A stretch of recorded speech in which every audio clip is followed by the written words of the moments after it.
datang semuanya di kuliah online lagi untuk yang minggu ketiga, akuntansi manajemen. Kita ketahui kayaknya memang akan sedikit lebih lama ya wabah COVID-nya berakhir. Jadi mau nggak mau cara kita kuliah online ini kayaknya akan masih tetap berlangsung dan semoga ke depan tambah segera pulih. Nah, di minggu ketiga ini kita akan membahas tentang cost volume profit analysis. Jadi seperti Bapak sampaikan kemarin di bab 3 ini kita akan mulai hitung-hitungannya ya, cost volume profit analysis. Jadi bagaimana kita menganalisa data informasi terhadap cost, volume penjualan dan profit, itu ada hubungannya tiga-tiganya.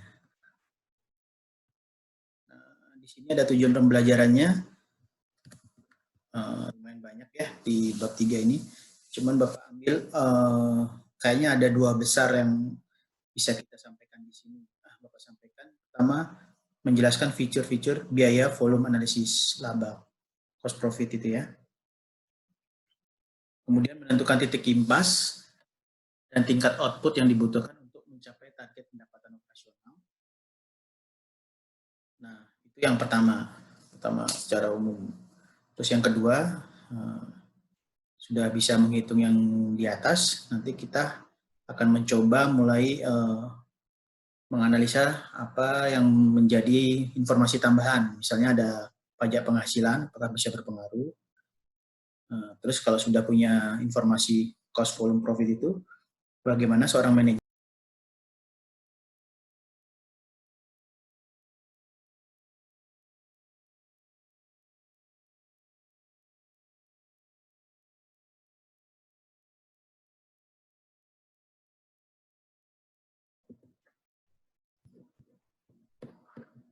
Halo, dengeran ya?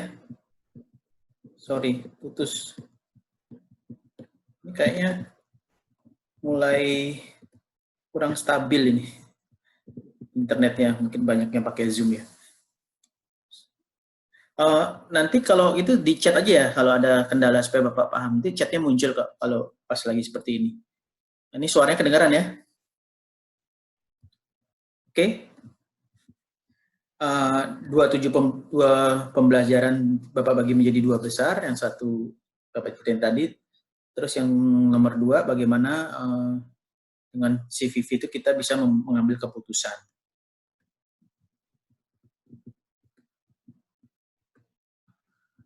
Nah, cara mendefinisikan hubungan dalam cost volume profit itu ada 3 metodologi ya, yang bisa menjelaskan hubungannya. Yang pertama dengan persamaan atau equation, kemudian dengan metodologi margin kontribusi, dan yang ketiga tentang metodologi grafik. Nah, untuk jelasnya seperti apa, kita ambil contoh yang di buku. Nah, di sini di buku itu dibilang contohnya bagaimana menjual sebuah paket ya, Cimate Success Paket. Nah, di buku ini dari penjualan ini dia butuh fixed cost-nya berupa kayak gerai gitu ya, $2.000 di sini. $2.000. Kemudian setiap jualan per paket dia dapat $200. Sedangkan harga paketnya sendiri 120. Sehingga kalau dihitung kontribusi margin setiap jualan satu paket dia dapat 200 dikurangi 220 jadi 80 per paket ya. Nah, dari paket sini diskenariokan kira-kira kalau menjual berapa paket, 0, 1, 5, 25 sampai 40. Ya tinggal dihitung aja ya, kalau nggak ada jualan berarti dia tetap ada fixed cost $2.000. Kok jualan satu dia masih baru dapat 80 gitu kan, kontribusinya masih minus juga, 5 juga masih minus, sedangkan pas 25 sudah mulai break even point istilahnya. Jadi pendapatan yang kontribusi marginnya itu sama dengan fixed cost-nya. Dan kalau 40 baru mulai ada profit gitu ya. Jadi settingan ini memudahkan kita bagaimana nanti menjelaskan hubungan antara cost, volume, dan profit di berikutnya. Jadi kalau kita masuk ke metodologi persamaan gitu ya, cara ngitungnya gitu kan, yang kita perlu tahu kan operating income, jadi income operasionalnya. Bagaimana caranya? Ya mudah saja ya. Jadi dari harga jual, ini kan jualan nih. Harga jual dikali jumlah yang dijual, berarti 200 tadi. Kali 5. Dikurangi variable cost-nya. Jadi tiap unit itu berapa cost-nya, kali 5. Ya, variable cost dikurangi quantity. Dikurangi lagi dengan fixed cost-nya. Karena kalau fixed cost-nya tidak tergantung dengan quantity, dia ada jualan nggak jualan, dia sudah nyewa. Kalau di sana dia nyewa apa kayak gerobak gitu kali ya, atau sewa tempat lah intinya, 2.000. Sehingga operating income-nya adalah, kalau jualan cuma 5 ya, 1.000. Ini kan tadi dapat duitnya 1.000, jualan 5. Tapi biaya untuk paketnya adalah 600, dan biaya untuk sewa tempatnya adalah 2.000. Sehingga masih operating income-nya masih minus gitu ya. Itu pakai persamaan yang pertama. Terus bisa juga dengan metodologi margin kontribusi. Sebenarnya ini adalah turunan dari persamaan yang pertama ya, cuma diganti bahasanya aja gitu. Jadi kalau di sini dikelompokkan ya, selling price dikurangi variable cost per unit, yang ini selling price dikurangi ini, dikali quantity. Nah ini yang disebut dengan kontribusi margin per unit, yaitu 80 tadi kan. Jualnya 200, modalnya 120. Jadi kontribusi marginnya per unit 80. Sehingga kalau dimasukkan ke rumus, operating income-nya kita dapat 80 dikali 5, jualan 5 dapat ini ya. Tapi masih harus ada biaya fixed cost, sehingga masih minus. Nah, sedangkan kalau kita lihat di metodologi grafik, ya tinggal dibuat saja grafiknya, bahwa ini ada fixed cost 2.000 gitu kan. Kemudian ini ada variable cost-nya di atasnya, jadi tiap unit dia akan nambah. Nah, baru di sini yang tadi revenue-nya, tiap jualan dapat 200 kan, yang ini. Gitu. Sehingga kalau umpamanya kita melihat 5 unit itu di mana, berarti dia masih loss di sini ya, kira-kira di sini ya. Selisihnya ini masih minus. Kalau mau break even point, dia harus minimal jualan 25. Jadi di cost volume profit ini menganalisa hubungan dari biaya ya dengan volume yang dijual untuk menghasilkan profit berapa banyak gitu. Untuk jelasnya, ini ada video yang bagus ya, Bapak dapat di YouTube. Kita lihat bersama. Jadi ada kata-kata break even dan cost volume profit analysis. Itu apa sih bedanya? Nah, kalau kita mau start sebuah bisnis ya, bisnis itu bagus atau tidak itu ya tergantung dari simpel aja jumlah duit masuk dan jumlah duit yang dikeluarkan. Nah, sedangkan untuk biaya untuk start sebuah bisnis kita ada long term staff, ada short term staff yang jangka panjang ya kayak tadi sewa tempatnya 2.000 tadi kan. Sedangkan short term-nya kalau di sini jualannya beda ya, jualan lemon gitu. Ya tiap lemon tuh harganya berapa variabelnya. Jadi ada fix, ada variabel. Nah, apa yang dimaksud dengan break even? Berarti duit yang masuk diperbandingkan dengan yang jangka pendek. Nah, jangka pendek itu apa? Beli bahan baku lemonnya, sewa pegawai, atau asuransi, sewa segala macam, itu dihitung sebagai perbandingan dari duit yang masuk dengan biaya yang dikeluarkan. Break even itu harus sama berarti kan.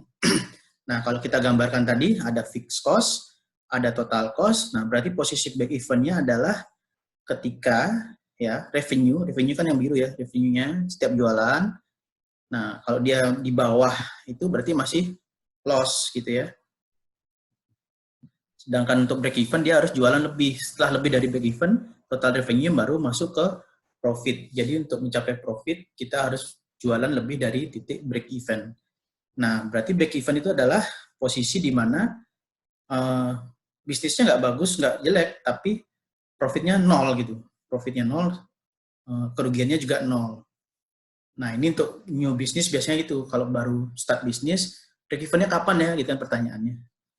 Nah, kita untuk break even itu ya tadi, berapa sih harus jualan supaya kita modal awal kita kembali gitu. Ya. Nah, 1.000 tadi contohnya. Tapi apakah bisnis itu cuma pengen break even? Enggak kan, dia pengen profit, makanya dia harus jual lebih dari itu. Berarti kita harus bisa menganalisa sampai berapa banyak sih kita jual supaya bisa profit. Nah, apakah itu break even? Enggak, itu sudah mulai ngomongin cost volume profit analysis. Jadi break even sama cost volume profit analysis itu ada hubungannya ya. Yang satu mencapai break even dulu, tapi setelah itu justru yang paling penting seberapa banyak yang kita jual untuk mencapai target keuntungan tertentu. Nah, jadi secara summarize yang bisa kita ambil di sini adalah break even dan cost volume profit analysis itu saling terkait. Cuman yang lebih penting adalah setelah break even justru seberapa banyak unit yang kita jual untuk mencapai target operasional tertentu. Nah, makanya di sini kalau secara rumus ya untuk break even point kita lihat di sini. Break even itu apa tadi? Berarti untung nggak rugi ya. Berarti di persamaan yang ini kita masukkan nilai yang 0. 0 itu artinya tidak untung tidak rugi ya. Sehingga kalau kita masukkan lagi ke rumus yang tadi, berapa yang dijual.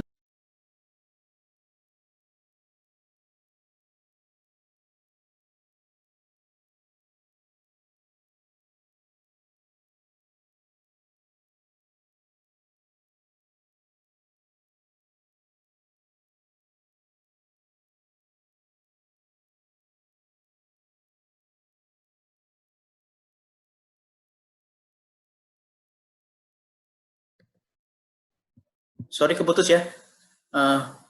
Ini kayaknya sinyalnya lagi jelek sih. Jadi videonya Bapak offin juga. Oke. Sampai mana tadi? Ya, BEP ya. BEP itu artinya operating income-nya kan kita bikin 0 ya. Di sini 0.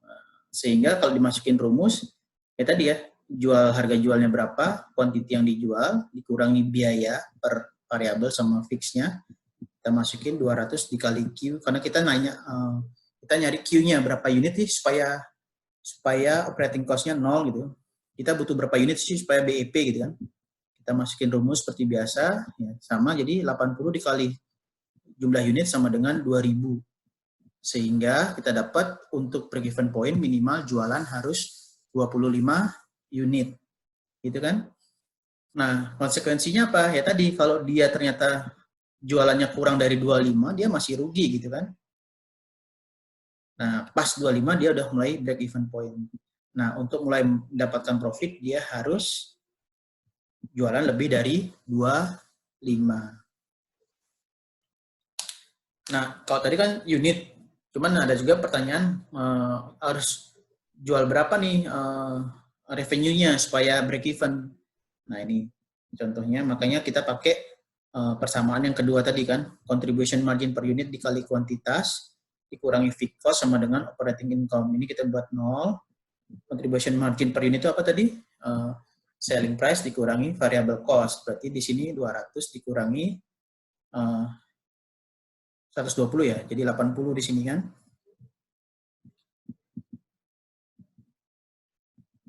Oke.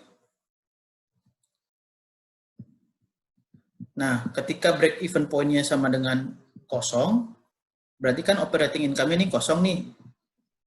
Nah, ini kan digeser ke sini berarti kan. Ya, sama dengan fixed cost, berarti contribution margin dikali break even-nya, kan break even makanya di kosong, sama dengan fixed cost. Sehingga kalau dihitung-hitung ya, jumlah per unitnya, fixed cost langsung dibagi per 80 aja dapat 25 unit. Sama aja sih, ya.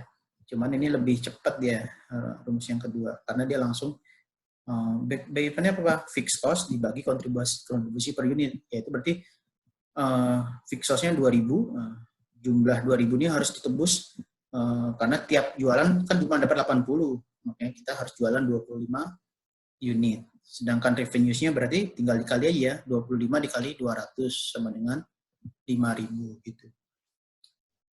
Nah, dari BEP ini ada juga yang membuatnya dalam bentuk persentase ya, kontribusi marginnya dalam bentuk persentase. Jadi contohnya tadi kalau revenue-nya 8.000 gitu ya, kontribusi marginnya adalah 3.200, maka dia bilang yang namanya secara persentase kontribusi marginnya adalah 40%. Itu artinya 40 dari tiap dolar yang dapat revenue, 40%-nya itu adalah mengkontribusikan untuk marginnya. Gitu. Makanya untuk break even point untuk mencapai 2.000 ya, tinggal dibagi aja kan, mencapai 2.000 dibagi 0,4 sama dengan 5.000, sama seperti ini. Makanya ada rumus break even revenues adalah fixed cost dibagi, sama nih ya, fixed cost dibagi kontribusi margin. Fixed cost dibagi per unit, dapatnya unit. Kalau kontribusi margin, dapatnya revenue-nya. Oke. Sampai di sini, Bapak buka diskusi dulu supaya Mbak udah yakin. Sampai di sini Bapak buka diskusi dulu ya, supaya dan bisa nangkep tadi. Tadi putus-putus. Gimana? Ada yang tanya? Sinyalnya kayaknya lagi kacau nih.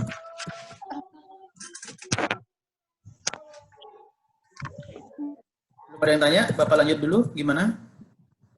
Lanjut aja, Pak. Lanjut ya. Oke, Bapak mute dulu semua.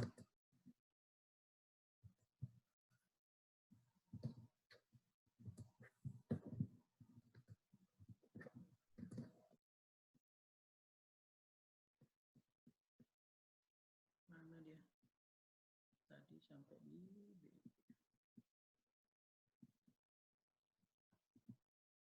Oke, bisa ya, mudah ya, BEP. Kemudian kita masuk ke target operating income. Jadi kan nggak mungkin lah bikin bisnis cuma nggak nyari profit gitu ya. Makanya setelah BEP tadi, titik BEP tercapai, kita mulai menargetkan kira-kira berapa sih keuntungannya gitu. Nah, kalau dia pengen, kalau operating income tadi kosong kan break even point. Nah, si Eman itu pengen dapat operating income 1.200. Sama ya, berarti tinggal dimasukin ke rumusnya tadi. Untuk mencapai 1.200, berapakah yang harus dijual gitu kan? Berapa Q-nya berapa? Ketika jualan itu adalah 200, harga jual dapat jualannya 200, biaya variabelnya 120, fixed cost-nya 2.000. Ya, ini sebenarnya langsung jadi 80 tadi ya. 80 dikali quantity adalah nih bawa ke sini 2.000 ditambah 1.200, 3.200. Sehingga untuk mencapai operating income 1.200, dia harus jualan 40 unit ya. Nah, kalau pakai persamaan yang kedua, yang ini ya sama ya, targetnya 1.200. Ini diatur ulang persamaannya. Ini bawa ke belakang jadi tambah ya, fixed cost ditambah target operating income. Nah, kalau nyari kuantitinya kan berarti ini di bawah, kontribusi margin per unit sama nih, 2.000 tambah 1.200 dibagi 80, jadi 40 unit ya. Mudah rumusnya, tidak terlalu complicated ya. Jadi si Emma harus jualan 40 unit kalau dia mau mendapatkan operating income senilai 1.200 gitu ya.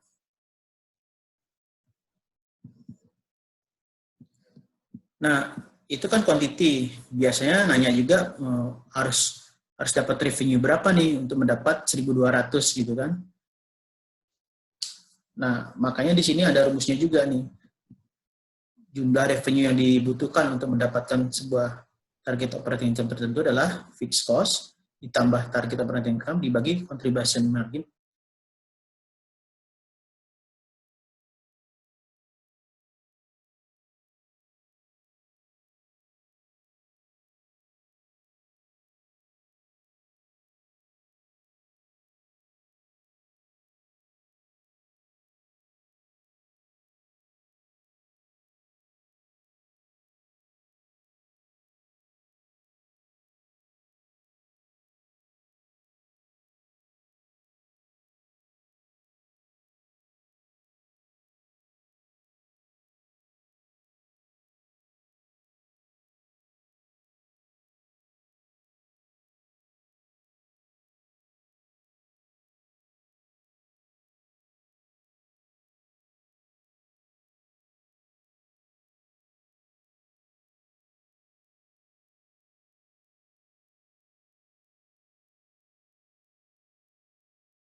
Oh, tadi nggak ada suara ya.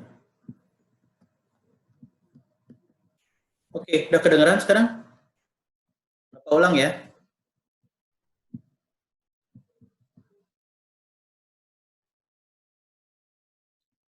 Uh,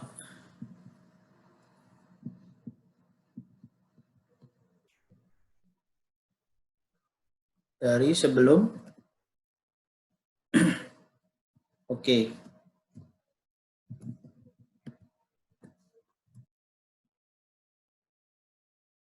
Dari sini ya.